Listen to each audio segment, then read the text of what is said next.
మా ఇల్లు 1992లో ఆర్థికంగా సొంత కాల్పై నిలబడాలని ఆనాడు గౌరవ ముఖ్యమంత్రి చంద్రబాబు నాయుడు గారు హెరిటేజ్ అనే ఒక సంస్థ ప్రారంభించారు. కరెక్ట్గా 2 సంవత్సరాల తర్వాత మీ దయ వల్ల ఆయన ఫైనాన్స్ రెవెన్యూ మంత్రి అయ్యారు. ఇప్పుడు కంపెనీ ఎవరో చూడాలని అమ్మకి చెప్పారు, కంపెనీకి ఒకసారి వెళ్ళి నువ్వు చూసుకోవాలని.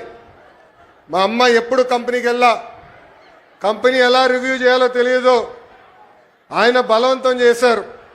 కారు వేసుకుని కంపెనీ దగ్గరికి వెళ్ళేది, ఆఫీస్ దగ్గరికి పైకి కూడా వెళ్ళేది కాదు. కింద నుంచే ఫోన్ చేసి పెద్దానికి నేను పైకి వెళ్ళలేను, నేను ఇక్కడ ఏం జరుగుతుందో నాకు తెలియదు అన్నారు. అలాంటిది ఈరోజు మా తల్లిని చూడండి, 5,000 కోట్ల విలువైన కంపెనీ ఆమె స్వయంగా నడిపిస్తుంది. అంతేకాదు అన్నా ఎన్టీఆర్ పేరుతో ఎన్టీఆర్ ట్రస్ట్ అని ఆనాడు బాబు గారు స్థాపిస్తే ఈరోజు అద్భుతంగా మా తల్లి ముందలు తీసుకెళ్తుంది. తలసీమియా పేషెంట్స్ కి ప్రత్యేకంగా గౌరవ ఉప ముఖ్యమంత్రి పవన్ అన్న ఆనాడు 50 లక్షల రూపాయలు కూడా మనకి అందజేస్తాం జరిగింది.